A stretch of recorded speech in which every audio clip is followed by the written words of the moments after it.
After Lazar, the Area 51 story gained a new layer: the people who tried to watch it directly.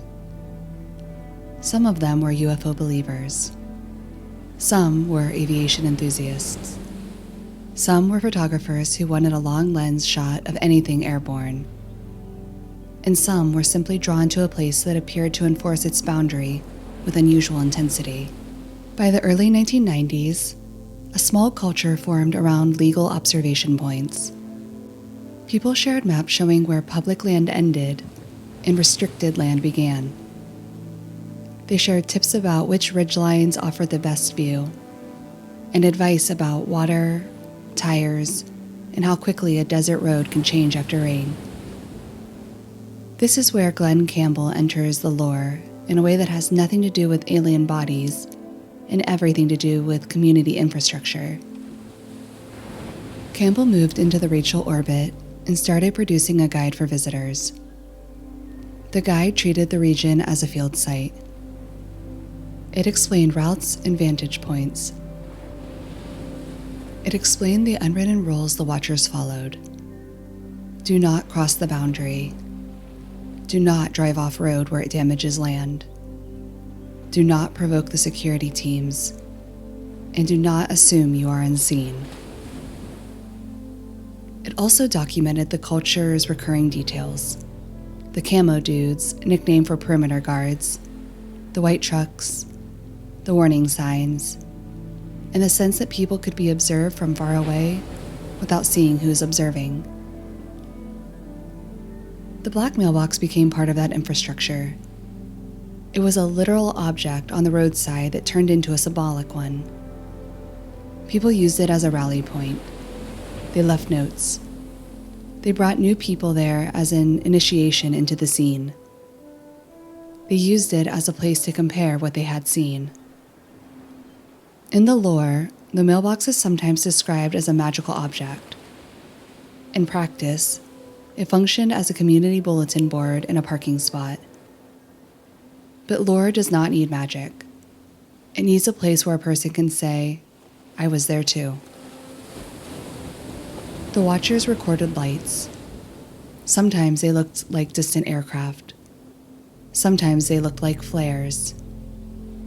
Sometimes they looked like points moving into formation. The recordings rarely settled arguments. They created new ones. A typical pattern emerged. Someone points to a light and claims it moves in an unusual way. Someone else identifies it as a known aircraft pattern.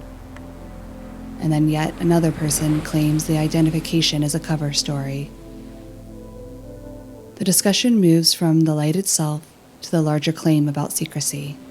Even without proof of alien craft, the act of watching created a feedback loop. The base remained restricted. The watchers remained outside. The distance stayed in place. And the distance allowed interpretation to grow. Rachel became more famous than its size would suggest. In large part, that fame came from a small building with an unusual name: the Little Alien. The place was a bar and a restaurant and a gathering spot. It became a museum of the myth in miniature. Alien-themed decorations, photographs, newspaper clippings, and souvenirs that turned a secret base into a marketable symbol. People from outside Nevada arrived expecting to find a town devoted to aliens. Instead, they found what the town actually was: a rural community that had gained an international reputation for being near something restricted. The locals became supporting characters in the lore. Some told stories of strange lights. Some told stories of military traffic. Some told stories about visitors who arrived with theories and left with the same theories, only more detailed. A road designation also entered the narrative. Nevada State Route 375 was renamed the Extraterrestrial Highway, and that sign became one more piece of material culture that stitched the myth into the landscape. The sign did not prove anything about aliens, It proved that aliens had become a commercially useful idea connected to that stretch of highway. This is one of the quiet mechanisms that keeps the Area 51 legend alive. It becomes part of the travel writing and of novelty merchandise, and a list of places a person can visit to be near a mystery. Once it becomes a designation, it gains a steady supply of new witnesses, and every new visitor is also a potential new storyteller. There is also a second kind of local figure, the long-term researcher who documents the region with the care of a librarian. Yorgar Nu is one of the best-known examples.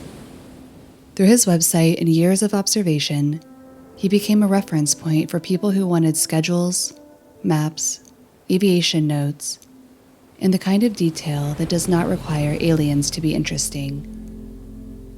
In the lore community, figures like Arnu create a grounding effect. They provide a framework of what can be observed, which then becomes the frame where extraordinary claims are added. The story in Rachel, then, is not only about what might be hidden behind the fence. It is also about what happens when a small town becomes linked to a national myth and has to host the visitors who arrive looking for it. In 2019, Area 51 briefly shifted from a long-running conspiracy symbol into a mass internet spectacle. A joke event appeared online, framed as a plan to storm the base. The idea was simple enough to spread. If enough people show up, the guards cannot stop everyone, and the secrets will come out. The joke escalated because online jokes often do. Millions clicked that they would attend. News coverage followed.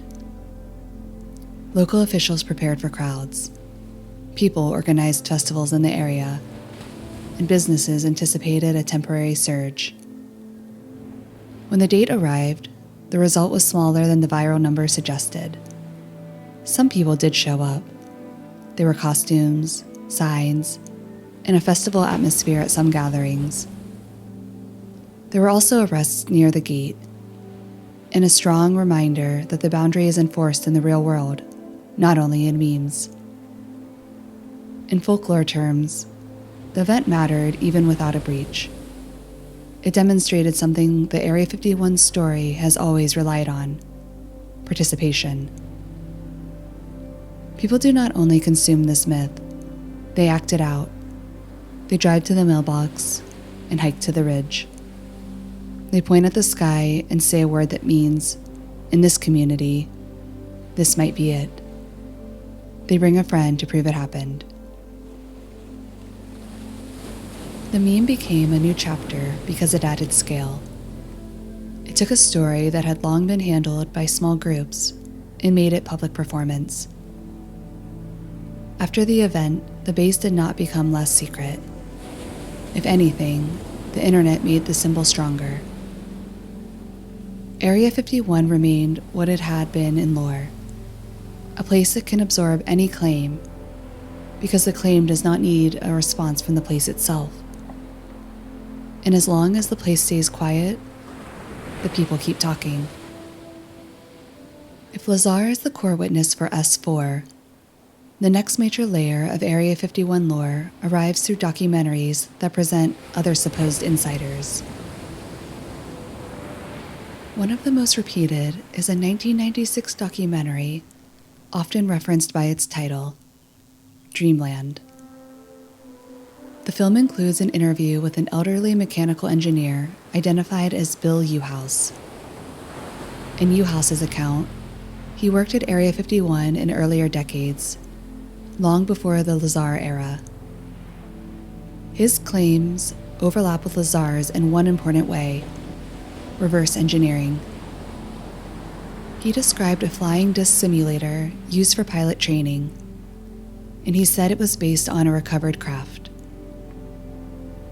Where Uhouse's story separates itself is in its cast list. He said there were non-human beings involved, an alien consultant he called J-Rod. In his account, J-Rod was not a distant biological specimen in a freezer. J-Rod was present. J-Rod communicated through a form of translation and provided technical guidance. In the UFO community, this changes the entire nature of the program. It turns the project from a one-sided effort to understand a wreck into a collaboration, or at least a supervised tutorial. It also changes the role of Area 51 from a warehouse to a contact site. Juhas's story has a timeline that creates its own tensions. If the work was happening in the 1950s or 1960s, as he suggested, then the Area 51 alien program would not be a recent development triggered by modern sightings. It would be an ongoing hidden history that runs alongside the Cold War and through it. This is one reason Juhas's claims persisted in the lore, even though it never became an accepted fact. It offered the community a long arc, an implied continuity. Once J-Rod enters the narrative, he does not stay in one documentary. The character shows up again, attached to different names in different projects. The details shift. The central idea remains.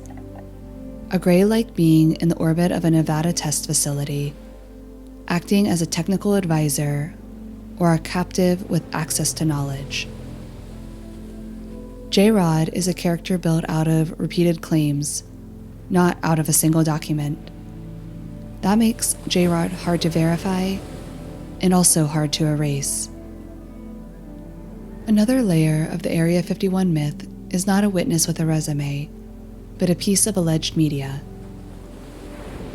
In the 1990s, a tape circulated that came to be called Alien Interview. The source was anonymous and often referred to only as Victor. The claim attached to the tape was direct. It was authentic footage of an alien being interviewed, and it was connected to the facility tied to Area 51. In some tellings, the location is S4. The tape itself became a lore object. People debated the setting, the lighting, the framing, and the behavior of the being. They debated whether the scene looked like a real controlled environment or like a constructed set. And they debated whether the figure moved like a living organism or like a puppet. The Victor narrative adds its own details. It claims a long relationship with the program. It frames the tape as a risk and a leak. It claims that a decision was made to release it in a limited way rather than broadcast it openly. The tape did not settle anything. It did what many items of UFO media do. It became a test of the viewer, not only a test of the claim. People watched and decided what they saw, and then defended that decision as part of their identity inside the subject. The bigger effect was structural. A video like this offers the community a different kind of evidence than a verbal testimony. It makes the myth tangible. It gives forums and conferences something to screen. And it gives a story a prop that can be replayed indefinitely. The tape also strengthened a pattern the lore already had. The belief that the most important evidence exists, but is always just out of reach, hidden behind one more layer of anonymity. Once you can say, there is footage, but it came from an anonymous source, the absence of a chain of custody becomes part of the mystery, rather than a reason to reject it. By the early 2000s, a new set of names entered the Area 51 story, often through the same channels that spread Lazar. Talk radio, conference circuits, and online forums. One of the most persistent is Dan Burish, sometimes called Dan Crane. His story overlaps with Juhas's through the return of J-Rod, and overlaps with Lazar's through the return of Site 4 language and the idea of deep compartmentalization. Burish claimed to have worked on biological research connected to non-human material. In some versions, the research involves pathogens or genetic material. In other versions, it involves an attempt to understand how non-human biology interacts with human biology. As with many stories in this category, Burish's account expands beyond a single facility. It adds a management structure with familiar mythology, majestic committees, special access, and programs with names that sound like code words pulled from a binder. Project Aquarius is one of those names. In the lore, Aquarius becomes a repository project, a program that gathers and controls information about extraterrestrial contact and recovered technology. It is sometimes described as the real program behind the more public investigations, the place where everything ends up once it is too sensitive for anything else. Burish's story also links into time-themed lore that is common in the wider conspiracy ecosystem. In some versions, he speaks of Project Looking Glass, a device or program that is said to allow viewing of time in a way that resembles surveillance. In this branch of the myth, Area 51 is no longer about craft. It is about the management of timeline and future events. This is one of the ways Area 51 becomes a hub for almost any extraordinary claim. If a person believes there is a portal program, the portal program can be placed here. If a person believes there is a time viewing device, the device can be placed here. And if a person believes there is a treaty with beings from somewhere else, the negotiating room can be placed here. Burish's claims, like Lazar's, attracted both believers and critics. And like Lazar's, they generated an archive, transcripts, interviews, diagrams, and long threads of argument. In the lore community, these disputes often do not resolve. Instead, they create an inventory of details that can be recombined. J-Rod becomes a shared character. Aquarius becomes a shared label. Looking Glass becomes a shared hook. The myth does not require one coherent story. It requires a set of reusable components. Every long-running legend has a moment where the storytellers begin to suspect another story behind the curtain. In the Area 51 world, that suspicion often points toward disinformation. Not simply secrecy, but active shaping of what people believe. A key example in the wider UFO ecosystem is the Paul Bennewitz story, which does not take place at Groom Lake, but still influences how Area 51 lore is interpreted. Bennewitz was an engineer and businessman in New Mexico who became convinced he was intercepting signals connected to UFO activity near a military facility. His beliefs expanded into a larger picture: an underground base, non-human beings, and a covert cooperation between aliens and elements of the US government. Over time, the Bennewitz story merged with another claim: that he was targeted and manipulated by government officials. In this version, certain officials encouraged his beliefs and fed him documents and details that pushed him further into a constructed narrative.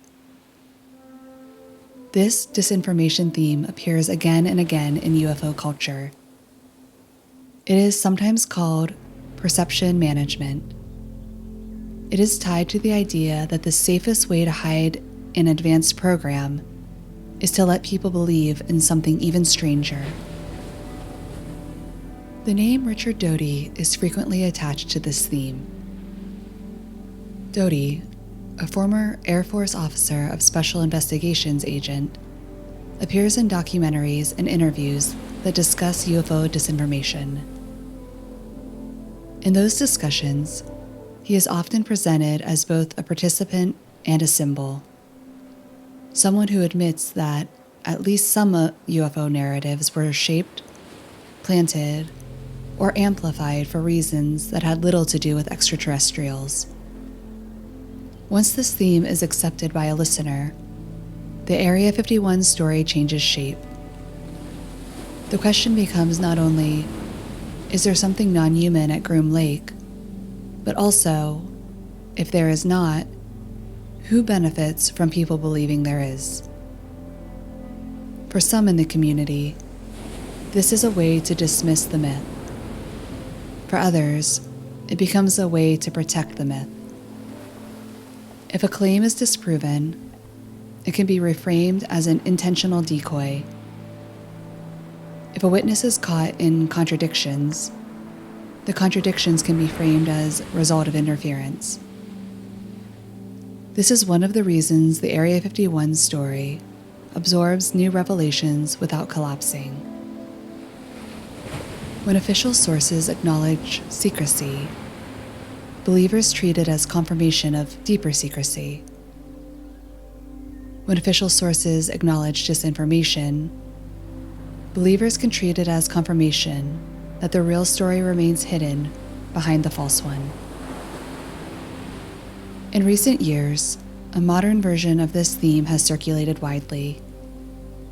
Claims that parts of the UFO mythology around test ranges were actively encouraged to provide cover for classified aircraft development. This version of the story does not require aliens to explain why UFO rumors cluster around a site like Groom Lake. It requires only the logic of counterintelligence and the usefulness of distraction. And then the folklore adapts again. If disinformation was used to protect conventional secret projects, then in the minds of some listeners, disinformation could also be used to protect something truly unconventional. The existence of manipulation does not settle the questions of aliens. It keeps the questions open because it suggests that both the public and many insiders might have been steered away from the truth. In the lore, this is where Men in Black stories gain traction. A witness talks, then a stranger appears, makes a warning, and leaves. Sometimes the stranger is described as a government agent, sometimes as something not quite human. The details vary. The function is consistent. It gives the community an explanation for why people stop talking, why evidence disappears, and why this story refuses to be pinned down. Area 51 thrives in that environment. It does not have to be the place where every claim is true. It only has to be the place where enough claims can be true that no one can roll them out from the outside. The lore around Groom Lake expands outward because the area itself expands in the imagination. Once S4 is accepted as a concept, the map fills in with other labels. Sites with letter number names, facilities inside mountains, tunnels linking basins, labs beneath the desert floor. This is where Area 51 crosses into the broader, deep underground military base tradition, often shortened inside the community to DUMS. In these stories, the desert is not only a surface, it is a roof. The underground base theme connects Groom Lake to other famous nodes. Dulce in New Mexico, framed as an underground lab and a site of conflict. Wright-Patterson, framed as a storage and research hub. Los Alamos and other labs, framed as places where recovered material are analyzed. Remote facilities in Nevada and Utah, framed as auxiliary sites that handle specific parts of the program. A notable figure in this branch of lore is Phil Schneider, who claimed to have worked on underground base construction and described violent encounters with non-human beings in subterranean tunnels. Schneider's stories are not limited to Groom Lake, but they often get folded into the same mental file. Once a listener accepts the idea of underground collaboration or conflict, it becomes easier to place that idea at Area 51 as well. These claims add a new kind of tension to the story. If the most important work is underground, then the watchers on the ridge are looking at the wrong thing. The fence line becomes less relevant, because the real boundary is not a fence. It is an elevator, a badge level, and a corridor that leads down. This also gives the lore a way to explain why no one can produce photographs of saucers on the tarmac. The craft can be stored below, the bodies and labs can be below, the whole program can be below. And because no one outside the program can dig into the desert floor and prove it's false, the claim stays alive. In the Area 51 myth, the craft do not originate at Groom Lake. They arrive there. This is where retrieval programs enter the narrative. In some versions, they are described as fast response teams that secure crash sites. In others, they are described as long-running programs that track objects, predict where they will fall, and recover them before civilians can interfere. Certain code names circulate constantly in this space: Blue Fly, Moondust, Aquarius, Red Light, Snowbird, and others. Sometimes they're described as official. Sometimes they're described as rumored. And sometimes they're described as real programs with a real purpose that was later interpreted through a UFO lens. The lore uses these names in a specific way. A name program makes a claim sound administrative rather than speculative. It suggests filing cabinets, budgets, and continuity. It suggests that someone signed a form and that the form exists somewhere, even if the public cannot see it. These program names also become a scaffold for additional stories. Once someone believes a retrieval program exists, then each famous UFO crash story can be attached to it. Roswell reframed as the first big recovery. Kingman, Aztec, and other alleged crashes reframed as additional recoveries. Later incidents reframed as new arrivals, feeding on ongoing reverse engineering effort. In the lore, Groom Lake becomes one of the places those recoveries end up. And then the story acquires another layer: the internal mythology within the military itself. In some modern accounts, service members have described being told about alien-related programs in a way that later appeared to function as a security tactic or a hazing ritual.